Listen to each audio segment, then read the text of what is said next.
For you to share your view. Have your say on CCfm 107.5. 107.5. Good afternoon. It's gone after 12 and it's time to have your say with me, Larry Solomon, your host through to 1 o'clock. Can you believe it? It's December. It's the Friday of months. That's what I heard they say. Nobody actually gets any work done during this month. But it's wonderful. It's a happy time of the year.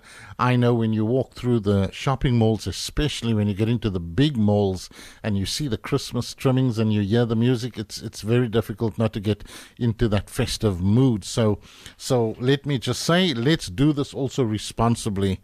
Remember that this time of the year is a happy time. Everybody's on holiday or supposed to be on holiday. But let us also just take care and remember that we need to be responsible in everything that we do. But nevertheless, let me say a happy festive season to one and all out there. So, right, if you've just tuned in, you're listening to Have Your Say. And as usual, I've got a guest. I always try to have a guest that saves me a lot of trouble. I've got a guest. Not only do I have a somebody who I hold in high esteem, not only because she's a lovely woman, but because I think she's a brilliant politician. And I know that those of you who have heard her or know of her will agree with me. I've got in studio today, once again, no stranger to this program or to CCfm. I've got ACDP MP, Member of Parliament in the National Assembly, Cheryllyn Dudley.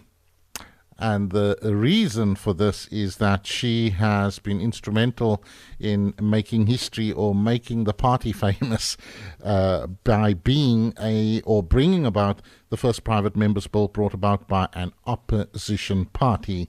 Now, the private members' bill was drafted in line with the ACDP's policy on family values, the Green Paper on Family, and as a result of appeals made to the ACDP by fathers who felt strongly that provision should be made in law for paternity leave. Now I want to say it again, for paternity leave. Okay, let me switch on her mic and let's just do this while we can. Cheryllyn, first, welcome to Have Your Say. Thank you, Larry. Great to be here. It's always a pleasure to have you. Now, we were caught with our pants down on this one because when we got the statement on Outlook Express, it was past 4 the afternoon. But then the very next morning, we started working on this, and then it just sunk into us how important and how valuable and how, I think, morally uplifting this could be to fathers, for lack of a better word. You know, when my children was born, my eldest is 20 and at university.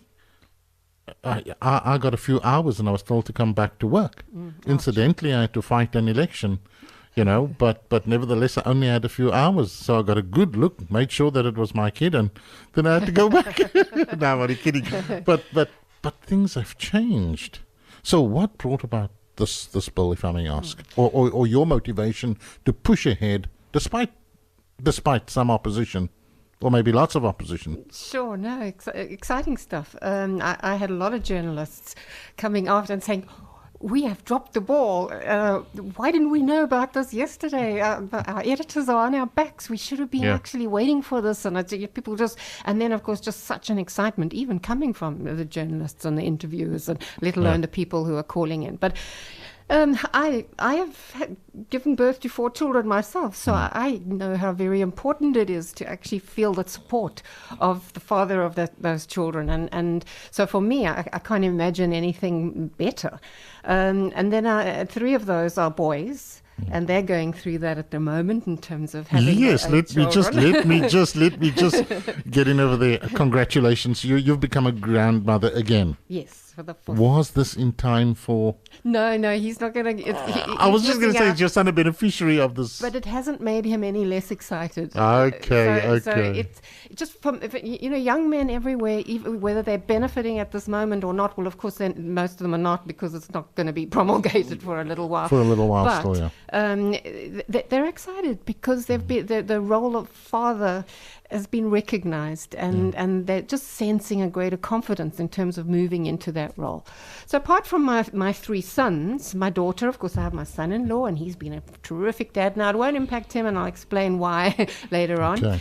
And I've got three grandsons, four grandsons now with this new little one. So all of these boys are hopefully going to be awesome dads, and we really want to encourage dads in South Africa to take up their role and to be more hands-on in terms of their children. We've had South Africa's history has been particularly gruesome, really, in the sense that it's divided, separated fathers from their families, and ensured that they can't be hands-on dads, and that has left its the repercussions of that is that fathers have gotten used to being at a distance, and being alienated from their children, so to speak. That's right, and I think we as women as well have kind of also got used to allowing them to be at arm's length, and it's been unfair. So this is great.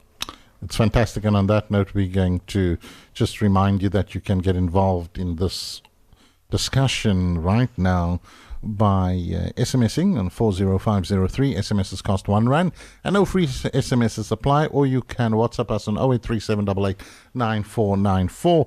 And right after the first music break, which is going to happen shortly, you can call us on 0217889494. The lines are going to be open, and if you're a father, if you're an expectant father, because fathers can also be expecting. They can expect. Exactly. And if you're an expectant father, or if you just want to know a little bit more about it, you can stay tuned, or you can get involved by calling or getting involved in any of those social media platforms and calling us and then speaking directly to Cheryllyn Dudley, who is the Member of Parliament for the ACDP, the African Christian Democratic Party, but the one who was instrumental in bringing about this bill. And I think it's long overdue. Right, I'm going to play a song, and when we get back, we're going to continue with this discussion. This is your station and your forum. So have your say on CCfm 107.5. 107.5. Yes, welcome back, and that was awesome song, Don't Stop Our Jesse and the Stars, and He Will Carry Me. Awesome song indeed. Trust that will just set the mood for the rest of the Saturday afternoon. If you've just tuned in, you're listening to CCfm 107.5 with me, Larry Solomon, and my guest, Cheryllyn Dudley, African Christian Democratic Party Member of Parliament, instrumental in pushing through a bill that I think is going to impact, the nation eventually, and most of us men who maybe have felt, and let me just say, this bill has maybe just brought us into the spotlight, or the role of fathers back into the spotlight. Absolutely, yeah. I'm excited about that. I also think that it's been very much an important thing in terms of this month being a month that recognizes women, and the fathers of women's children are very important to them, and I think most women would want their fathers to be fully involved in terms of the bringing up of their children, and that early bonding is so very important, and a lot of research has shown that those fathers who get that opportunity to bond early are far more likely to hang around when the going gets tough, and would find it far harder to actually neglect their responsibilities and just disappear. And in South Africa we've got a particularly big problem. I was speaking to the Deputy Minister of Home Affairs, and she was saying their biggest problem is that fathers in South Africa do not put their names on the birth certificates. They do not register as the fathers of their children. They prefer the name to be in the baby to be in the mother's name. Could be slight cultural sort of influence there, but mostly it's because they don't want to be financially responsible. Now, this legislation, her and I were both feeling, could actually be a little bit of an incentive for those men who want to take advantage of paternity leave to, in fact, put their names on their children's birth certificates, to let their children be registered in their name, and that is also part of that taking responsibility, feeling more connected, and not being able to move away from the idea that this is your responsibility. Now, correct me if I'm wrong, Cheryllyn. Often the roles of fathers have been underplayed at that point because the focus is on moms and the baby, and people say, how are you doing, and blah blah blah.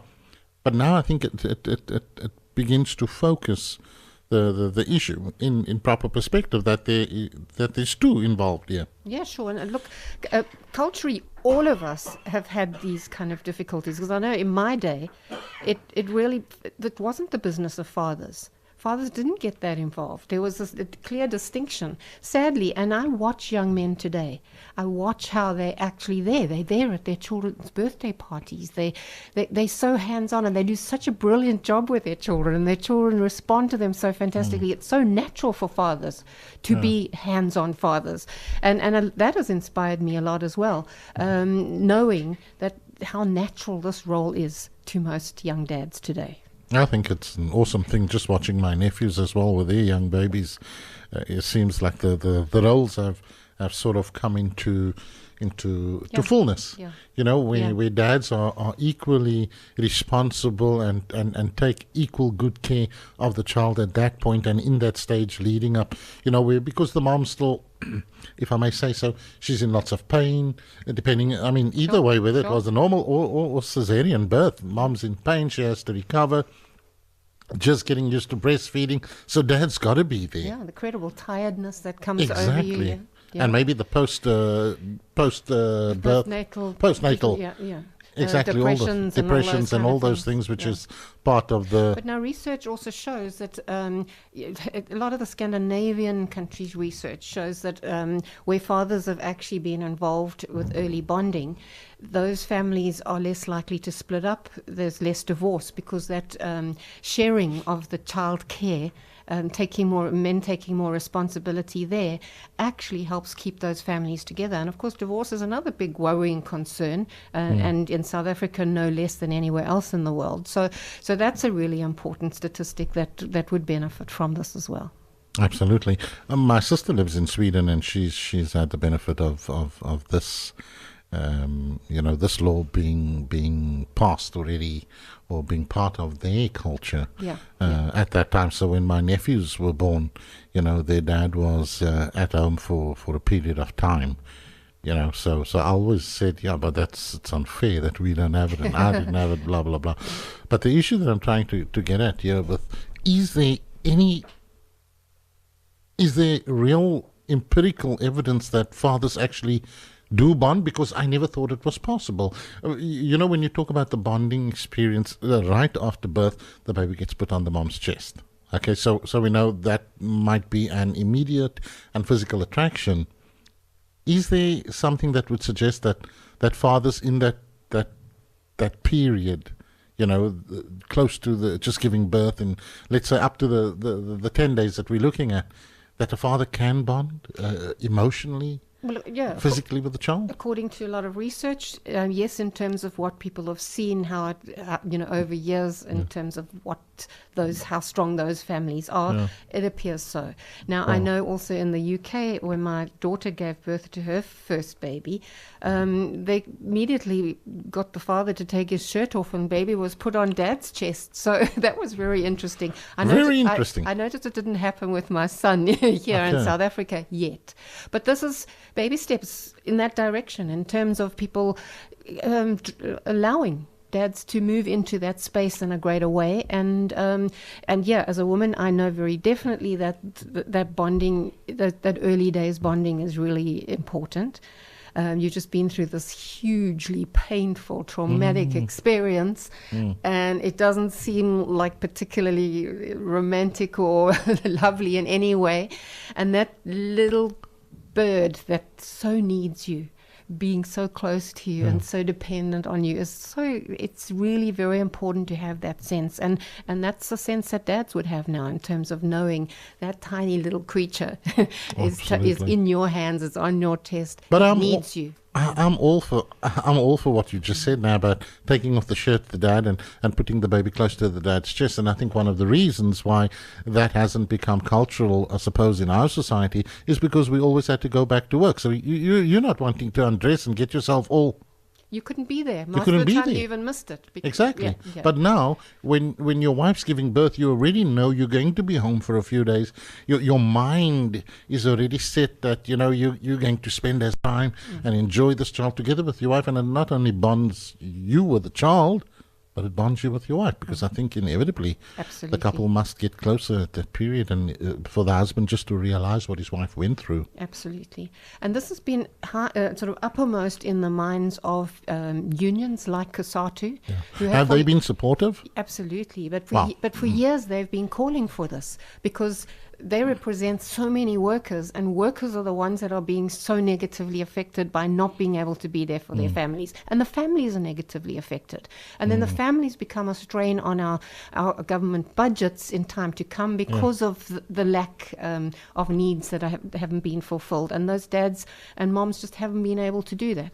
So now, COSATU were delighted that somebody was actually listening and were picked up on this, and they were fabulous to work with. COSATU, obviously, I had experience with previous private members' bills. I also have a couple of other bills already in Parliament. I've seen, but I'm not talking about that. But awesome, and a few more in the drafting. So this is something that's that Parliament is encouraging in terms of, but obviously what has happened before is that these private members' bills have been more political statements rather than genuine efforts to improve legislation in the legislative environment that we're in at the moment. And this is what has made this piece of legislation different. I know that this wasn't all smooth sailing for you, That's right. but this is in line with the party's family values. Absolutely. And the family values we talk about are the values that are enshrined not only in the Constitution, but from a Christian perspective. We know that family is very important. Absolutely. For us, you can't have a strong, healthy nation without strong, healthy families. And we believe that family is a concept that is very close to God's heart. And there's just so much about it that is exciting for Christians. And strangely enough, they're the ones that have been the least excited about it. But I tell you, apart from them, everybody else is ecstatic. Yes, I don't know, we spoke about this a little while before, but I find it strange that people don't get the whole picture, that rather understand that we are doing this, not just for ourselves, but we're doing this for everyone. Whoever benefits from this, is whoever is going to benefit from this. Obviously, it's something that whether whoever, you're going to bond with the child. I mean, the issue is, all other issues, I suppose, are side issues. I was really determined that this was not going to be hijacked by other agendas. And I knew from the beginning, as I was positioning this within our current laws, within our Constitution, that there were going to be attempts to hijack this issue and make it another issue, like, for example, the LGBT issue. Now, this has nothing to do with the LGBT agenda. This piece of legislation is simply fully in line with our legislation in South Africa today and with our Constitution. It does not discriminate against anyone, but it's certainly not prioritizing anyone either. Exactly. It is simply looking at our nation as a whole, and we're a diverse society. Of course. We're not going to think alike on everything. And whilst it is really important that Christians are free to express what they believe to be God's word, what they believe to be positive in terms of lifestyle choices, really important that we're able to share that freely. But it's also important to understand that not everybody is going to believe what we believe, and not everybody is going to choose what we would choose. And we do need to work out how we're going to live together, because South Africa has no future unless it's a shared future. And we need to be as concerned about our freedom to be who we are, believe what we believe, and express that belief, live in line with that belief. But we also have to protect other people's right to make that same choice. Of course, because we enjoy as much benefit from bills that have been passed, even by people who had a narrow agenda. That's right. And wanted to exclude Christians. We're enjoying some of those benefits. Absolutely. Simply because of the collateral issue. The issue here is, and I want to applaud you and all those who stood by you and the party itself, who pushed through this, knowing that some would try to hijack it, but pushing it through nevertheless, not for the benefit of a small minority, but for the greater good of all fathers. Thank you. Yes, that's great. And that, I think, is the whole issue. Then let me also just say, so now we have this bill. Okay, and I believe it took 4 years? Yes, and part of that was obviously me needing to convince the African Christian Democratic Party members that this was going to be good for South Africa. This was a good thing. And to help them understand the strategy necessary in terms of putting forward legislation. I also had a very exciting time for me in terms of the challenge it was for me, because I was saying to myself, if we were to be the government of South Africa, we would be the government of all of the people, not just an exclusive little group of people with one kind of thinking. So what kind of legislation would we put in place? And really had to think through this, and this was a wonderful experience for me. I also did have the benefit of 2 previous private members' bills. I learned a lot, even a lot of what not to do. And I've also discovered over the years, in fact, very early on in my time at Parliament, that minority parties don't actually make decisions. The majority do, and that's for a very good reason, because the majority of people have voted for that majority party. So the majority of people in South Africa need the respect, should have the respect of even minority parties in terms of their status and what they want. So I've never positioned myself as the enemy of the majority, out of respect for the majority of people in South Africa. And I also discovered that works really well, because when you're not the enemy of the majority, they do not distrust you. And you have a better working relationship. We have a better working relationship. They're not expecting you to come with some mischief.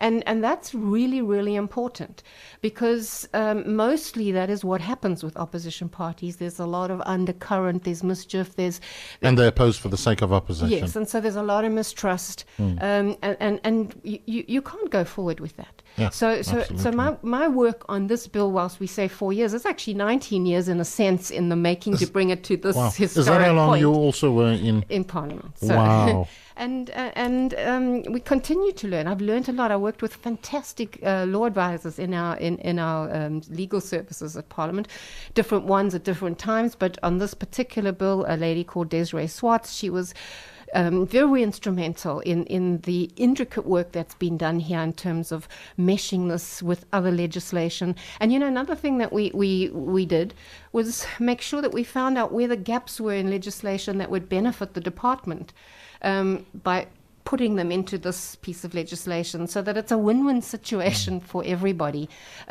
We also were careful not to make it an immediate burden on business.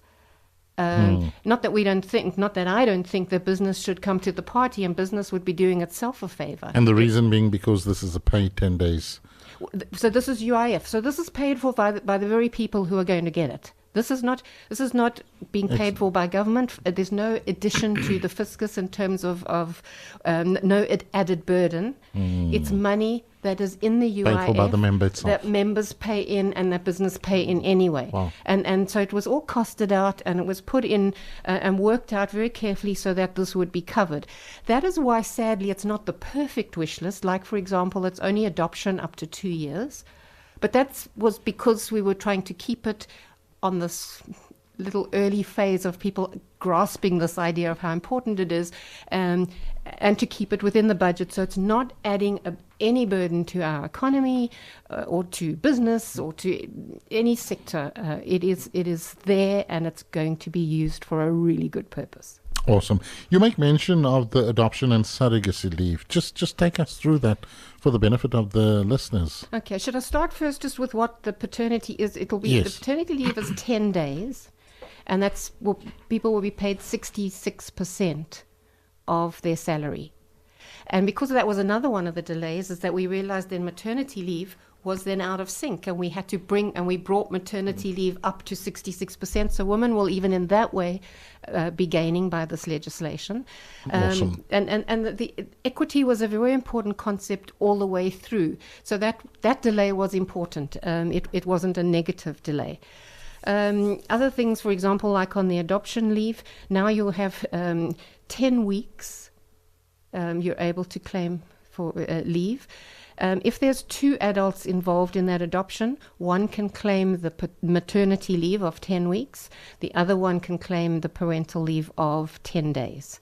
And that so that's exciting news, especially since we have so many children in South Africa who don't have moms and dads. They're not involved in loving, caring families, and a lot of families who would want to take them in, but can't survive unless two parents are working, and have up until now felt that just wouldn't be possible. But now with this little space to be able to welcome a little one into your family, hopefully this will also be an encouragement for people to actually take that big step and adopt a child. Awesome. We're going to take a break right there and play a song by, let me just see, I think it's not Jonathan Saving Water. Let me just see, I've got a song here, and I'm going to just play Neville D. That's the guy, the local, Afraid No More, and featuring Justine. So, but before that, let me remind you how important this is, because this has never been available before. How long do you foresee will this take before it becomes law?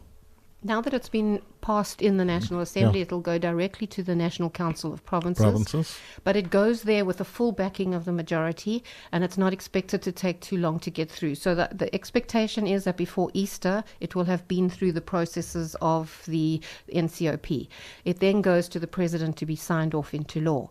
So by the middle of 2018, it should be ready to be implemented, and people should be able to celebrate with the actual opportunity of claiming. Okay, so what we're saying, you need to time this. So look, there's pressure, and there is pressure on government or on the members of Parliament to move it and see that there are no more delays in terms of its passage. There should be no more delays. Okay, fantastic. So we're looking at June, July next year before all of this comes into play, and fathers can benefit from. Expectant fathers can benefit. Have your say with Larry Solomon on CCfm 107.5.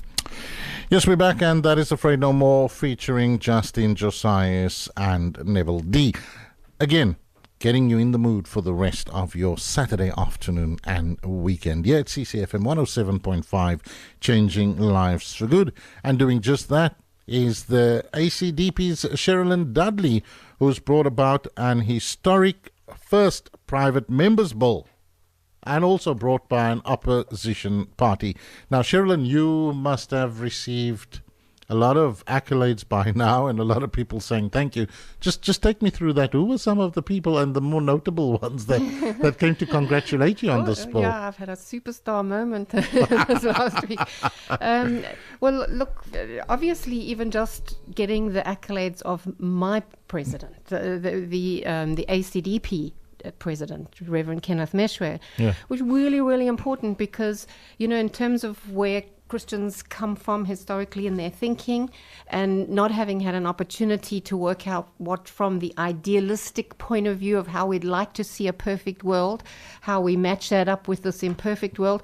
This is really difficult stuff, and people had to really grapple with this, and I really honor him for being as courageous as he has been, because I think I've been pretty scary along the way in terms of stretching people's thinking. But he has really stepped up to the plate. He's really considered these things, and I've been very proud of him and the party in terms of him embracing the good that's going to come from this legislation. Now, having said that, obviously the president of the deputy president of South Africa was in the House, and he was beside himself. He said it was phenomenal. He wrote me a note, obviously, but also chatted with me and said that this is just so not just historic in the way that it's a first. It's a first in so many other ways. It's also Absolutely. It also broke that whole terrible stronghold of negativity in terms of what's going on at Parliament, where everything is divisive, where people oppose for the sake of opposing, and a lot of opposition politics has been exceedingly negative in terms of one pulling down, and this was an opportunity that people could not do that. It was drafted in such a way that even if you wanted to, there was no ways you could do it and still save face at the end of the day by voting against this piece of legislation. I'm assuming it's historical for the mere fact that it's brought about by an opposition party when this should have been government legislation. Yeah. They should have thought of this. Well, yes, and the thing is, what I understand with government, it is so, there's just not enough days, hours, minutes in a year to get to everything. So, and even with my job, prioritizing is such a huge difficulty, because you can have your priority the night before in terms of what you're going to tackle in the morning, but gee, people are not going to let you do that because everybody's vying to be your priority. And so it's very, very difficult, and the lobby groups and the whatever. So things that slip out of line, the things that are easier to let go of, maybe not life or death, or maybe not where the opposition is focusing or whatever. So for somebody like myself to be able to pick up on something like this and move it through in a way that it's not adding pressure to the departments, to Parliament, to go in any other way, it's in fact helping us all get what we want. Not wanting to steer away from this, but wanting to acknowledge this WhatsApp. It says, now that the Honourable Dudley has successfully got through the bill, or got the bill through, are there any more in the pipeline?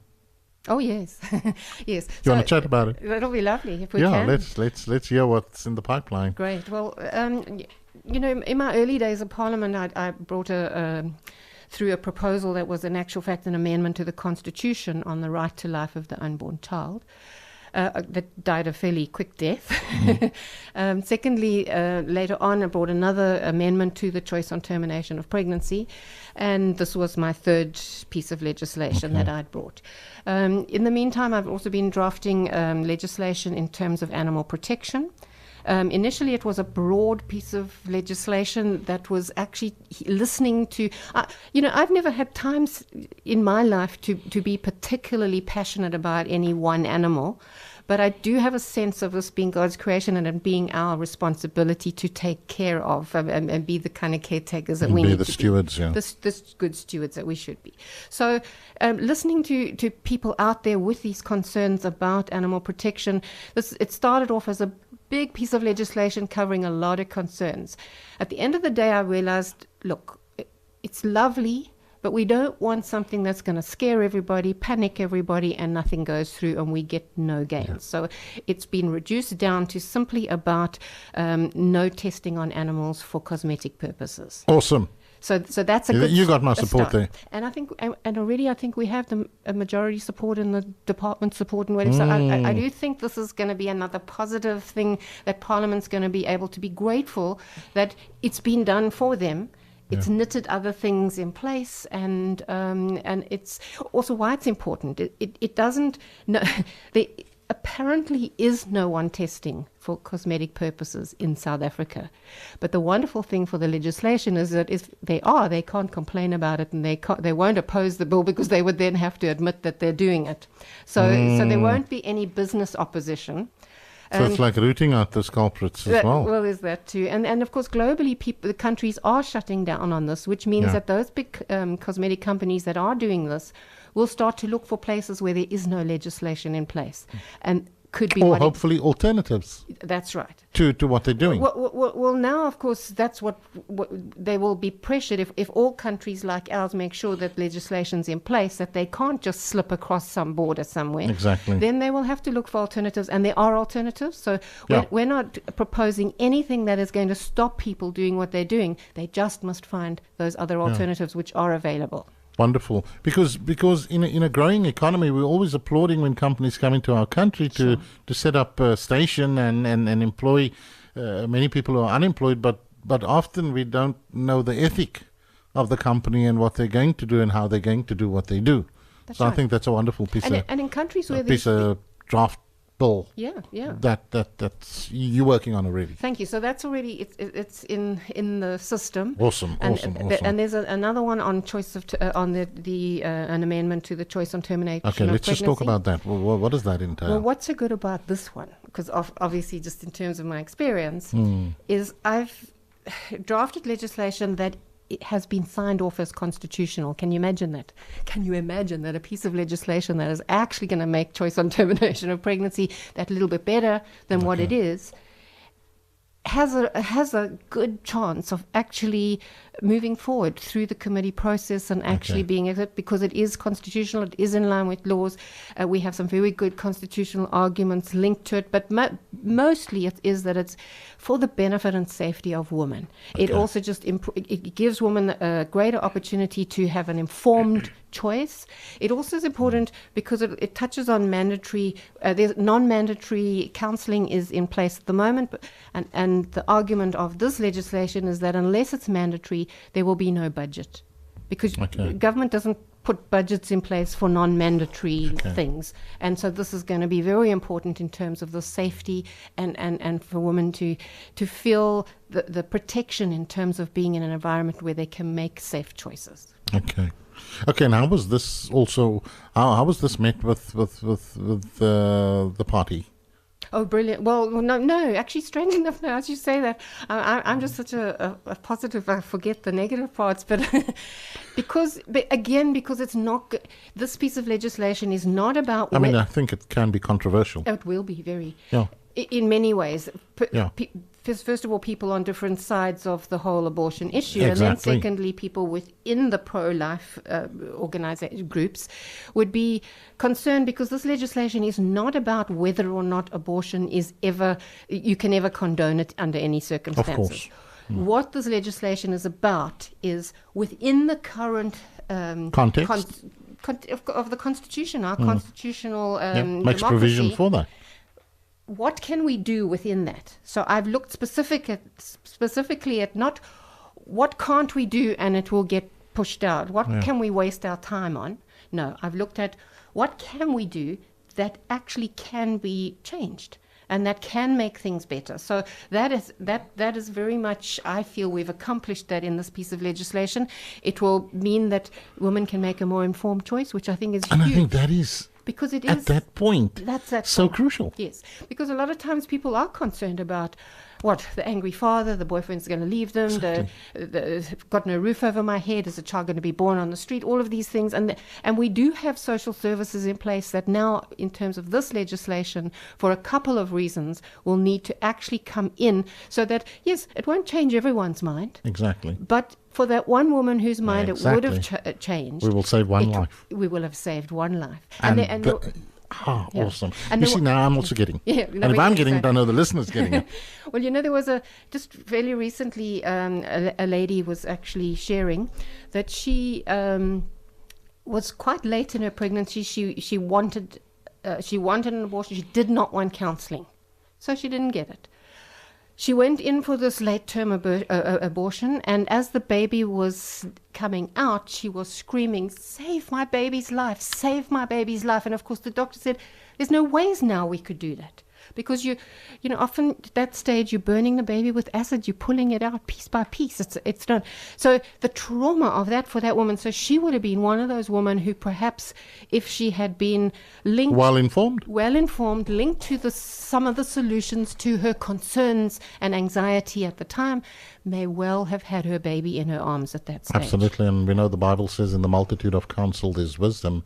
And I think that this piece of legislation or bill will become a mitigating factor, or should be seen as a mitigating factor for women who have already made up their mind that they are going to terminate the pregnancy, because it will only be at that point where during or after counselling they make a reverse decision. Yes, or not, and then no one's interfered with their choice. And the thing with this is that... So well done for that. Well done. Because I'm seeing the bigger picture. Yeah. Because we're obviously not pro-abortion, but we are saying in light on and in context of this legislation and the freedom they have to do what they want to do, we are saying let's put something in place that could perhaps save a life and change their minds. It also puts the various things that I've touched on, also puts this conversation before South Africa, and it's a conversation we haven't yet had because it's been too controversial, too emotional, and now we've matured as a democracy. We're maturing as people. In fact, this is an opportunity for us to show that maturity in terms of knowing that there are people in this diverse country of ours who will be on opposite sides to where we are. But it is important for us to learn also how to respectfully bring our views. So and strongly bring and work our views, with what you got, but not actually be rude to other people with other views. Exactly. So this, I think, just even bringing this conversation out into the light. There's a lot of people in South Africa who do feel that these laws were put in place without them, that there was no conversation around this at that time. And whatever your view is on this, it gives people an opportunity to reconsider. This is my thinking. Let me listen to the other thinking. And make a better informed choice, a well-informed choice. And maybe if our society is less afraid that if you do things a little better, it doesn't mean that we're going to lose all of our freedoms. This is going to be so important, because right now I think people are very... they don't want any change because they're scared that some of our freedoms will be undermined. And I'm hoping that this kind of legislation is going to help us have a greater confidence. We can make things better and still be benefiting from our freedoms. I think you're already doing that. And another listener is agreeing. He says, well done. No testing on animals for cosmetic purposes. Yeah. Wonderful. And obviously, just what we were talking about the abortion thing, is that I'm just getting the picture that we're putting an extra set of brakes on the car. It's there if you want to use it. Yes. It's there. Yeah. If you want to use it, it's going to be your choice. Ultimately, you're making a better informed decision. And I think a lot of women today that have gone through it, and I can just say carefully, I think they may have regretted it or are regretting some of the decisions. And that's the feedback that we've gotten in a lot of cases. And at the same time, we don't also want to be throwing moms of 5 and 6 other children into jail because they've had some kind of street abortion. Exactly. So that wouldn't be a solution to the problem. We really want changed hearts. Exactly. And a lot of the change of heart has to be linked also to a change of circumstances where people can feel they can make those brave decisions to go ahead and have their baby. Absolutely. And without condemning women who do go ahead with the abortion. Because we don't always... We have no right to do that. Absolutely. And we don't always have the full understanding of everything. So people often catch up with those ideas later on in life once they've had certain experiences. Exactly. And you can't speed that up. God's timing. Absolutely. And I'm going to say this, and this is where the maturity of us as the maturity of a party like the ACDP, thank you, that should be mature and look at something in its perspective and see what is best and how we can influence. And I think you guys are doing that marvelously well. Thank you, much appreciated. With as few as you are, and bringing through crucial legislation that will impact not only a few, it's impacting everybody in the country. Thank you. It's done by one person and the support of a few others and one of the smaller parties in Parliament. It's an amazing feat. Thank you. And there's also just the amazing the privilege that we've had of being in the place that we've been in, with knowing that unless you have God leading you, guiding you, that sense that being able to see the bigger picture is not just actually you. It is in fact God allowing you to see that bigger picture, and that's really a thrill. It is exactly. A thrill. And I told you I was smiling God all over this. Thank you. And I meant that. Somebody here is saying, and this comes from 4788. Well done, Cheryllyn. My thinking is that one look at an ultra scan, the mother won't be able to abort the baby. Well done. Thank you. And that's quite possibly true. And you know what a lot of people argue around the scan is that we can't afford it, and it's not in a lot of clinics, and people would have to go too far to get it. And I'm saying no, right there is the reason we must have this, because there's already discrimination against women even who are having wanted pregnancies because there's no scan in their clinic. We must get those scans into those clinics. In this 21st century, scans are not some new, crazy, out there kind of thing. It's common, it's affordable, it can be done. Obviously, budgets have to be rearranged, but if this is what we want, this is what we want. So this is not even about just the safety of women who have unexpected pregnancies. This is also about the safety of women who have much wanted pregnancies. And if something goes wrong, that scan is going to be critical in terms of saving the mom's life, saving the baby's life. And in making an informed decision eventually. But making an informed decision, how amazing is that if a woman gets that opportunity to actually end up with that baby in her arms. No mom really wants to to kill her child? And is it really fair that we become a sort of society where we put that kind of pressure on moms, that they have such difficult circumstances that they feel they have to make that kind of decision to sacrifice their child? So we want to make sure that the right help and the right input is given at a time when somebody can actually perhaps feel this may be tough, but I can do it with this help. Always my pleasure to have you on this program. Well said, well done. I do applaud you because nobody can argue with what's being done and what's come out of all of this, because I think for one, fathers are going to benefit, and every woman or any woman that is faced with that awful choice, Absolutely. For whatever reason, Absolutely. that she would have more information available to her and that she can really make an informed decision. So, Cheryllyn, we've come to that part of the program where I have to say thank you. So I'm going to give you 1 minute. If there's anything else you'd just like to say or say thank you for or whatever, now's your time. Well, Larry, firstly, for you, thank you for this chat, because it's Always been my so pleasure. encouraging for me and really exciting. I want to encourage people in South Africa not to listen to those people who see something negative in everything. We're in a great country. We have done great things together. We can do great things together. We really we kind of been sucked into this place of where certain people who get the ear of the media are able to make everything look negative and everything look bad. From where I sit, I promise you, everything doesn't look negative and everything doesn't look bad. In fact, we've got the most amazing democracy in the world. We are so brave with our democracy. We're ready to let our country be torn apart because we want to get at the truth. No other country in the world does this. But I think we're going to pull it off. I think so too. In so many ways. But really, we do not have to be so tough on ourselves. We do not have to be so down on ourselves. And we can actually be a little bit excited about the things that happen in South Africa. Let's celebrate even the little things along the way and tidy up and manage the bigger things as we go.